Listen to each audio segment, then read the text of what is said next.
Hi Stampers, it's Diane Dimich from DDStamps.com, and I had somebody call or email me today with a question about how I did the pleats on the dress for the All Dressed Up set. And so I wanted to do a quick video to show her, and I thought might as well share it with everybody else. So I love this for these framelits. I'm not really a girly girl, as you probably have noticed from my videos, but for some reason I just love the looks of all this. It kind of reminds me of playing with paper dolls when I was a kid. So this is the first card that I did, and I just used the framelit and I cut out the dress, cut out the stand that it's on, added a little ribbon around the waist, and then I did a couple pearls around for the neckline. Very, very simple. And then to do the pleats, that's the part I'm going to show, but I did want to show this card because on this one you'll see where I just stamped a small half of the stamp on the top as in the green for the dress, added the dress, and then I just put a stand up underneath there, just half of a stand, so that stuck out. And then on this one I used the framelits, all of them. I used the stand, the dress, and then the pleated skirt. So I'm going to show you quickly how to do that. How you do that is you cut two skirts from the same kind of cardstock. So I just layered them because you can cut up to 4 pieces of designer series paper at one time with the framelit, so it's kind of nice. And then you're going to come in with a ruler and your stylus.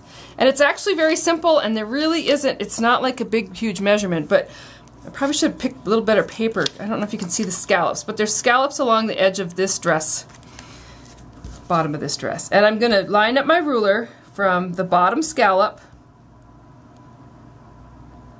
Sorry. Doesn't have to be perfect. I use the smaller end and just go score down.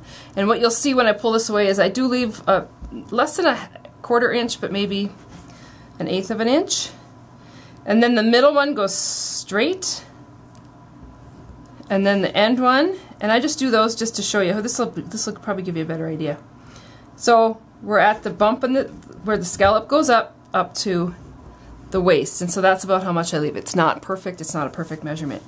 And then when I do the next scallop in, I go somewhere in between that score line and the middle score line.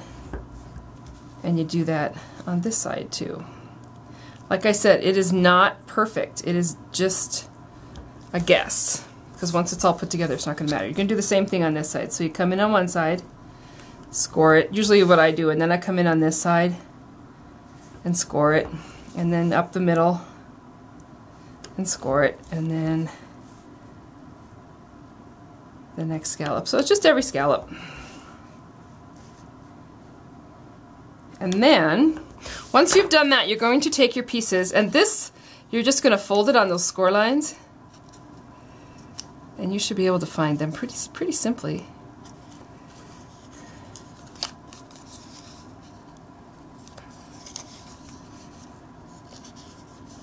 I did try scoring it onto the piercing mat, thinking that would help, but all that did was tear the paper. And I find that if I just score it, you know, directly on just one piece of paper, maybe a couple, but there you go. So there's your first pleat, and then you do the exact same thing to this side.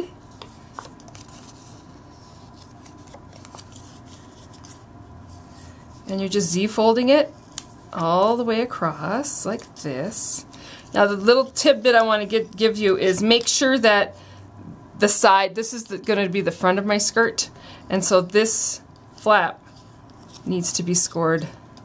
So if this is this going to be the front of your skirt, you start by folding it that way.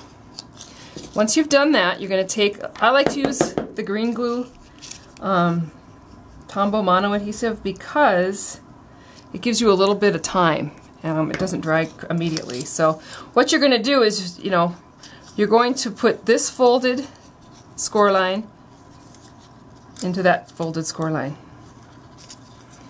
and then squish them together. And see how the skirt starts to come together? Simple. What I do when I get to this point, I really do, I find it easier if those score lines are really matched up.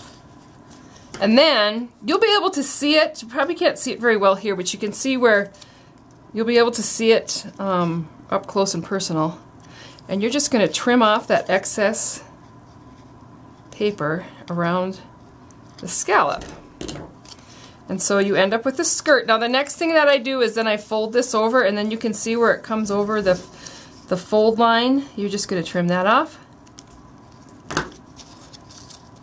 And I do the same thing on this side. I guess, yeah, you don't have to. So anyway, there's your skirt. Very simple to do.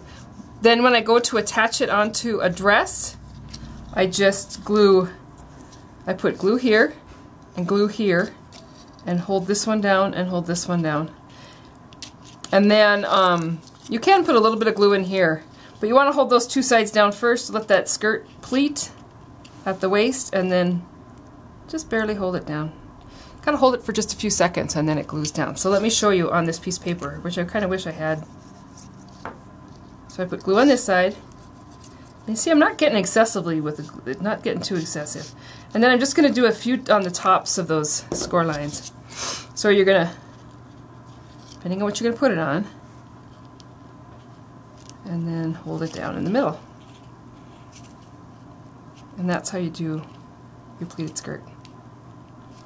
Anyway, if you have questions, email me, or I'd say call, but that's kind of goofy. You're not going to call me. So email me.